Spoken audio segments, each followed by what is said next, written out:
We are my yesan ema mu nyina mo hye bia mo sonfo na kusi obodo mensa prampa na mahia mu na manage se enenso yasan ba be hye bio na ye betwa ya kenkan ne so yeda so e wodwumadi a watene din ka mehwe ye de bro memenda ene kwasi da bia e wona na kusi media ene na kusi TV so e wo YouTube, Facebook, Instagram and afi ye Twitter page ntini nyina no orofo bomoden ne kan ye ho na ye no nyina enhwemum ye de eye Asante Nkabom de di kan ene Asante Nkabom de etoso mienu ena ebrewo ene nti orofo so wo kan ye ho a ebeboa pa ma wonso wo huna Asante tete abakosem afa Asante ho na machina bi so wudro ba bi no bi busa so wo Asante ni ka wabakosem a na nya afi na wonsa ebiti tumtire ho ene nti bomoden anatwe ben wafidie ne di akire ebeboa pa be ma wonso wo hunu abakosem a efa eye Asante ho we yeda so ewo eye Nkabom de kan ye wa adeyo ya etoso mienu ana adeye de kan ahwede etoso mienu enumu sese na obiri ye bo a ene ahemfo no wahia ya wosu sa adwene ebinim akere wa adwene dwabenhene akere na adwene mamponhene akere na adwene kokofo hene enso akere na adwene na adwen kire ne mu no asɛm a wode atwodwa no ɛsono ɛyɛ de dwabenhene ne mamponhene kan ya kwakoye se won ba no de wɔpene so senka Nkabom ne beba nanso nana kokofo hene esusu se debi Nkabom ne de ekoba na kwakoye de so mo de adesoa bi eba beto won ho so na asɛm wa nana kokofo hene kan de na kyerɛ sɛ akwakoye asɛm sɛbe nti odofo yɛhwɛ sɛ asɛm a wɔde atodwe wɔ no kora de wɔsusu se nana no nkɔda nwene ho na sumye ma adwene nti so hia na afi wahwɛ sɛ de obesi afa asɛm no asi afa nti sabri ɛde nananom ahia na yɛhwɛ kokofo hene bra wɔde atu dwa sɛ wɔno de wosusu sɛ wɔka wɔn ho bomu a ebetumi akwa yɛ adeso akɛse de ama wɔ mo no nananom ɛbɛgye atomu ana wɔnye ntum na ansa ne yɛbɛkɔ akenkan no so no na yɛhwɛ nnwuma bi adaroma ɛne waso yi mu a yɛde saa adwuma de brɛ wo memenda ɛne kwasi da bia NK Executive Barbers baabi a yɛyi tiri ɛne nti ɛne sɛ wobɛtumi ayi uti ama ho ayɛ fɛ na wode akɔdwabo bi ase sɛ yɛ party wedding ana baabi bia wopɛ sɛ wokoro bi ade ɔdɔfoɔ ne nyinaa ne sɛ wode w'ani bɛkyerɛ yɛ NK Executive Barbers wobɛyi uti ama ho ayɛ fɛ paa ɛwɔ Ghana Asante region Kumase won kro ba ko frɛ no Pachi number 2 ɛhɔ ɛna ɛnei NK Executive Barbers ɛwɔ saa nso na Adonko Bitters Limited ɛnei wɔn nso ɛde wɔn product no dodoɔ na abɛdwa so yɛ wɔdɔfoɔ ne wonya bi ɛbɛboa pa baabi a yɛtɔn sɛ bia bowura hɔ wobɛnya ɛyɛ Adonko Black ɛna Adonko 123 ɛno akyerɛ no yɛwɔ Adonko Atadwi Ginger ɛna yɛwɔ ɛyɛ Adonko hand sanitizer ne nyinaa no ɛyɛ product a Adonko Bitters Limited wɔde abɛdwa so baako a wɔde abɛsi akyire koraa yɛ de wɔde free yɛ Germany memu yɛ no nso wɔde aba ɛno no yɛ premium energy drink a wobobɔ bi a ɛboa ma wotumi nya hoɔde ma papa ne nyinaa no kodwa so na epɛ bi akyira kwan na ɛbɛboa pa hwɛ yɛ home so ne yɛnkɔti yɛ aboafo nkrato ne yɛ ba a yɛde akenkan sɛm no ɛde abɛtoa wo so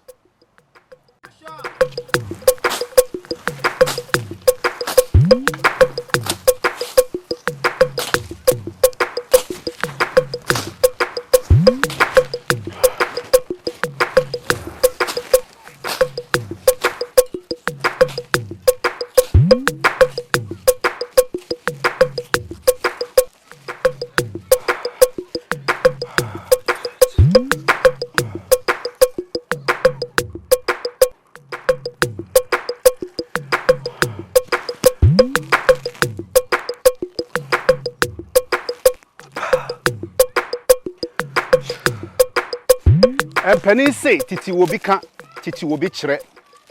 ɛne yɛ sɛ titi wo bi ka na titi wo bi kyerɛ de a mebusa sɛ asante efiri hen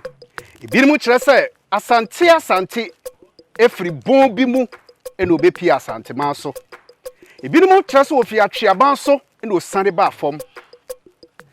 abakosam kyerɛ sɛ asante emusua bi ɛde ka wɔ ho bɔ mu ma enne wabɛyɛ Asante ne sɛnti ɛna afi mede ngoma wato ne din Asante Nkabom de di kan ɛne Asante Nkabom de ɛtɔso mienu ɛde brɛwɔ bisa ho sɛ yɛdɛn na Asante Nkabom edi kan ne ba yɛ na ɛnyina na mu Asante Nkabom ɛtɔso mienu ɛne begyina yɛ ɛbɛyɛ mede GP sɛ ɔbɛka me ho memenda ɛne kwasi ada bia ɛwɔ na KUSI TV ɛne na KUSI media so na mede saa dwuma de abrɛw memenda ɛne kwasi ada bia ɛwɔ yɛn social media platform ne nyinaa so YouTube, Facebook, Instagram, and afei yɛn Twitter page so. Now benya saa kenkan sɛm yi nyinaa memenda ɛne kwasi ada bia meda mo ase. Have you heard about NK Executive Barbers, the latest barbing salon in town, where all kinds of hair services are rendered with professional hands? You can locate us in Ghana at Pechi number 2, just at the junction to the main Pechi town, Ghana, Asante region. You can also locate us in Nigeria at number 14 Efanga Mpa, State Housing off Marion Road, Calabar, Cross River State. We also make customized shoes and palm sandals. You can reach us on +234 703 760 4979 or +233 24 383 7121. Hi, my name is Mimi. I've been head of KUSI TV before, and what we do, in case you haven't, this is what we do. Skits and film production, video coverage, musical and video promotion, event management, wedding, birthday party, photography, comedy, entertainment programs, and many more. You can follow us on our YouTube channel and Facebook page on KUSI TV. And please, do not forget to subscribe and share our videos. Thank you. Bye. KUSI TV, we bring to you the best news and programs coverage, event management, movie production, music and advert video production, photography, and lots more. Contact us on 0703 760 4979 or 0814 264 1314. Send us an email at nanakusitv@gmail.com. KUSI TV, 100% online. You can get us on YouTube, Facebook, Instagram, and Twitter on KUSI TV, NKTV. Yeah, my yesan ema munyina mo hyehyia bio. Afi yebesi nkonya na yaba abehwe sede enkomo ya ekoso ewo na obiri yeboa ahemfie no de bekwa akosie na sede eja enkomo no wasi akoye no akoye 2 against 1 da sesei nana kokofo hene o kan ko hene ampase so obesesa na adwene ana se wodaso gina baabi ogina waka se sumye ma adwene nti nana makoda ma ade ache ye kɔ adeye di kan ahwede etoso miensa ade ache ahemfo no asan yahia ewo nana obiri yehu ahemfie wɔka adwene ahodo wofrifra ayituma ebinom ebobɔ enkrawo a kyerɛ sɛ enibra ba sabre nana obiri yebo na ekasa yi wɔse nananom yɛda otwedi ampɔn kwame asase ya nananom abosom ene yensamanfo ase ɛsɛ wama adepa akye yɛn minim sɛ anadwi nananom asosom wadaye ɛwɔ dwumadi a yɛde ɛto dwa ɛnra ɛno ho nti minim sɛ sabre a yɛhyia yi yɛbɛbɔbɔ ne tawtaw awie ne ntem medamo ase nanu si ya na nana kumawo hene ɛsɔre yɛ wɔse nananom medana na obiri yɛbo ase ɛsɛ wɔso daye na wama anka ne kyeremu na wɔsoma ma ɔbɛfa yɛn na yɛne ne nyinaa esusu ho medana nanom a wakasa afa ho nyinaa so ase ampara Nkabom ho hia Asanteman nanso si ebenya Nkabom a ɛho hia yɛn no a gye sɛ yɛn nyinaa enya yɛn ho ntiaseɛ ɛsɛ sɛ yɛyɛ Nkabom a wobia emu ne yɔnko abomfia sɛ saa Nkabom yi ɛba bɛba na ehia afɔrebɔ ɛsɛ sɛ yɛmu bia de ne ho ɛbɔ afɔdeɛ ɛma Asanteman so obia ka sɛ enchirimenti mɛboa ama Nkabom no aba hwɛ monyam bɛn ɛne onipa benya sene sɛ ɔbɛto na jade atwene esan enchirimenti ne nchirima ɛnam saa afɔrebɔ yi so enya ahotɔ ewom sɛ obia da ne manya no na obia di ne ho so de nanso obia adane ahaharata yemu bia eye hatu nanu si yei na nanso nya hene so sɔre no no se nana yate de wo kan nyina nanso sabe ye goro fofora ani bere nimu enti si hwɛ biribi yie de mempɛ sɛ mehunu ene sɛ ye bɛsa yaka ye ho abomu na ye de tumi bɛma ye mu baako na wɔde atim ye mene ɛba saa fanyinam sɛ anka mede me ho na menim sɛ miwura ene dankyira Nana kumewu ehene nso sorry. No sorry ye no se nananom. Manonsi. Nananom de me pese meka ene se sabe emmoa no mpo bom na wase ya na ye nipa.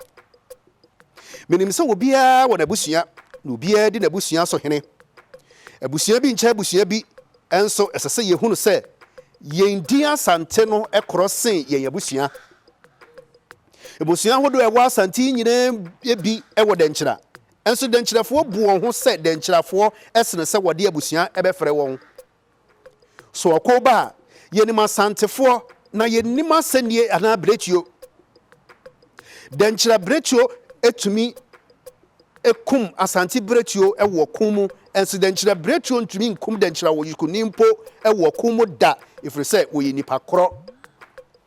Sa de a ene na esese wo bia ekata na busua so na yetumi kan ye hu bomu esa Asantefo. Menka se abusua ni ho. Eno de eyemusio de me pese me kan se moma yemfre ye ho Asantefo kane ansa na wo bia da na busua di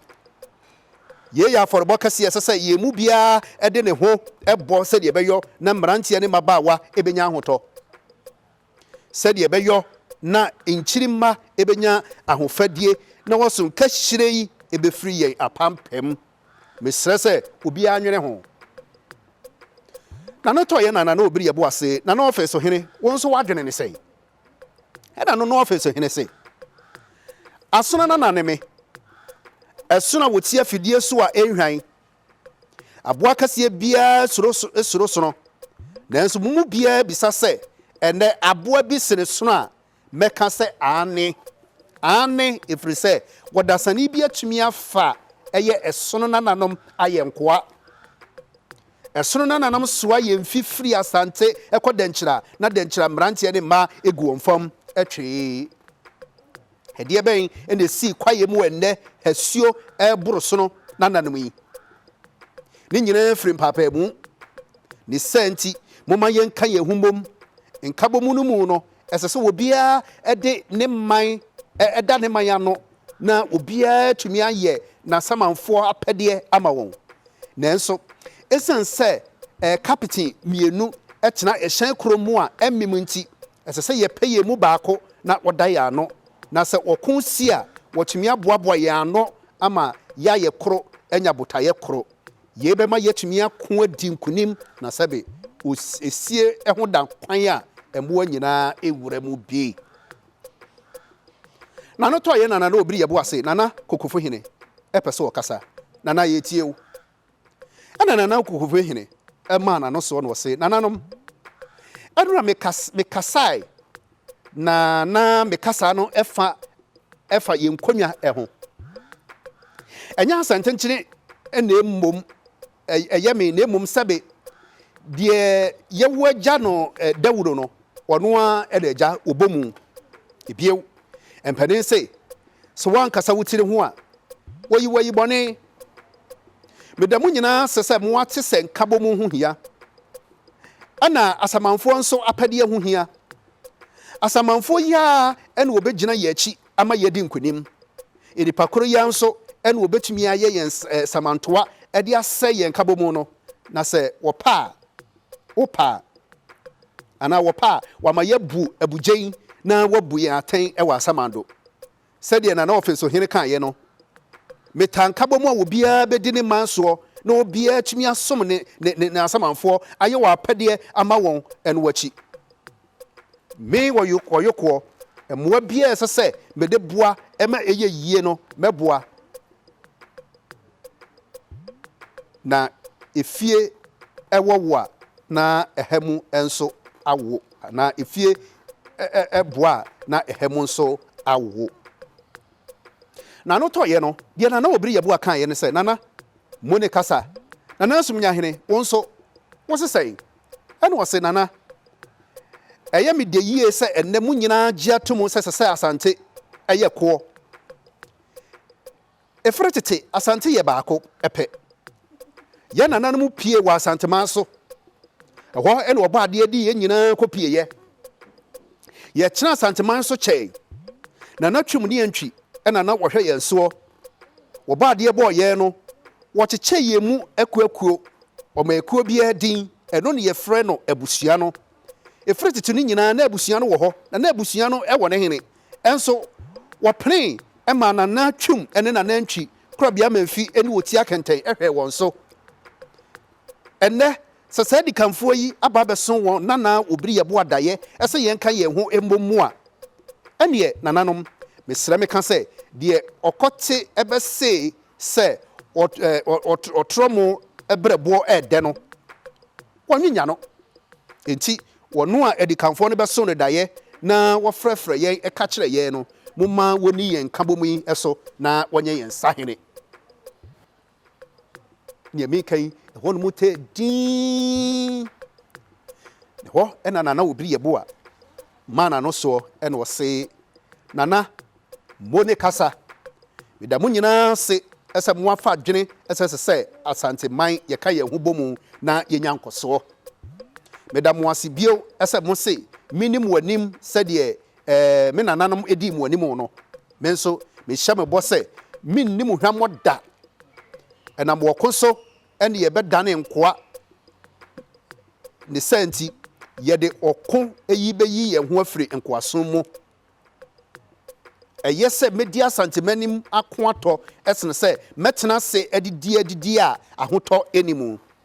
ɛyɛ sɛ Asante man ani medi Asante man yanim ama wako akatachie ko nempo sɛ metɔ ɛwɔ saa wɔko no mu ɛma Asante man edi nkunimu a ɛnyɛ hwee wotwa di ampɔn yei ɛne made serɛ sɛ mekɔ ako na manim ɛbre biara ma Asante man edi akoron a ne mekan saa bre no na obiri yɛbo a akasa awie ɛma kyerɛ sɛ ɛhɔ no mu nyinaa tɛ din ɛma wei kɔhwe wɔ yɛnim na wei akɔhwe wɔ yɛnim waa na obiri yɛbo a ɛsɔreyɛ ɔsɔ koraa mu ɛna ɔma ahenkwa hwie nsa gu mu na wɔde yi apayɛ na sɛdeɛ napayɛ yie no kɔ yɛnie wotwa di ampɔn kwame ɛnsa asase ya ɛnsa nananom abosom ɛnsa na natwum ne yɛntwi mo nsa nie na nakorɔbea mamfi onsa nie wɔfɔti akɛntɛn onsa nie ɛnɛ mo a monim de ato Asante man yɛasoma brɛ ɛnɛ yɛpa ahofadie nanso Nkabom nko a ɛna de ahofadie bɛbrɛ yɛn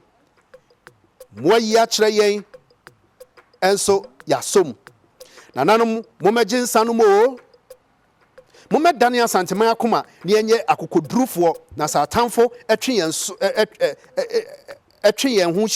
hyia a yɛakɔmɛma so na sɛ ba sɛ yɛmu bi mpo ɛkotɔ a wɔnyɛmu animonyam Asante man kwa so wɔnipa bɔnefoɔ a wɔmpɛ sɛ yɛn Nkabom yi bɛyɛ yie deɛ nananom obi nkɔ ahyira nhyira ne busiefoɔ momɛgye nsa na mo ne na ne musio emu mfa ne so mo ene kasa wa energy na obiri yɛbo a ɛsɛ meda mo nyinaa ase afei obiara bɛkɔ ne mamu na wɔde gyinaeɛ a yɛasie akɔto ne manfoɔ anim na wɔn nyinaa gye so yo nana yɛda wo ase wie ɔmanma nana obiri yɛbo a Nkabom no ya wɔde ɛto nananom anim no yɛsɛ wɔn nyinaa gye atom na wapene so sɛ nana obiri yɛbo a ɛni wɔ anim sɛ ɔsahene na denkyira ya wɔsɔre a wɔde Asante puu dɔma ya wɔsɔre a wɔde Asante puu no ɛnɛ Asante bɛka wɔ ho abom na wɔne denkyira de akɔfee so ɛne dɔma de akɔ akɔfee so ayɛ yie ɛde otwa di ampɔn ase ɛsɛ nana obiri yɛbo a de to nananom anim na wapene so sɛ ɔbɛboa ɛma Asante Nkabom no atimi aba yɛmfa si ha na Nyankopɔn yɛ adom ana wɔtwe sɛnɛ me ne wo nyina san ba bɛhyia bio na afei yɛaba bɛtoa kenkan no so ne ahwɛ yɛbɛsie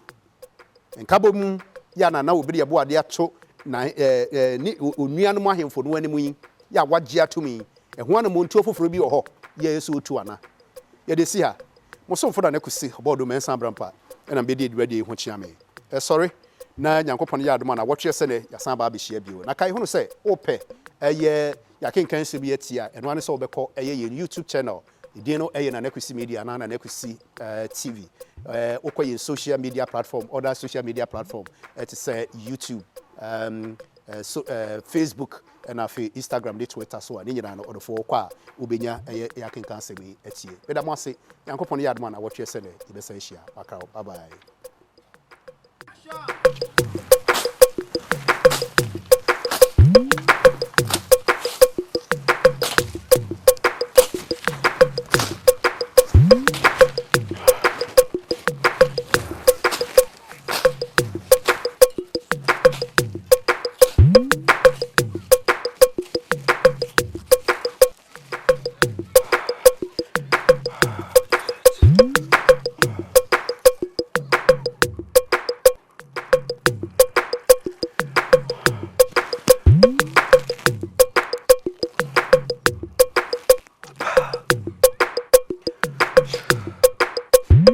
Penny say titi will be can titi will be chere.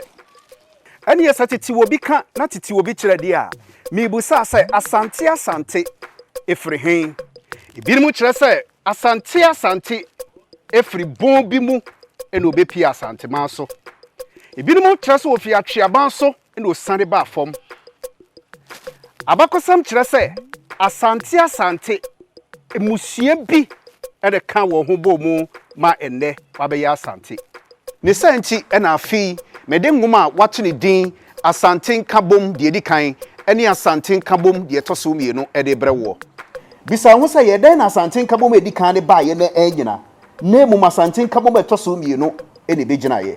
Ebe me de GP so be kam ho memenda ene kwase ada bia e wo na KUSI TV ene na KUSI Media so. Nam de sajuma de dia bro memenda ene kwase ada bia ewo ye social media platform ni nyina so YouTube, Facebook, Instagram and afi ye Twitter page so now benya sa ken cancel me nyina memenda ene kwasi ada bia medamase. Have you heard about NK Executive Barbers, the latest barbing salon in town, where all kinds of hair services are rendered with professional hands? You can locate us in Ghana at Pechi number 2, just at the junction to the main Pechi town, Ghana, Asante region. You can also locate us in Nigeria at number 14 Efanga Mpa, State Housing off Marian Road, Calabar, Cross River State. We also make customized shoes and palm sandals. You can reach us on +234 703 760 4979 or +233 24 383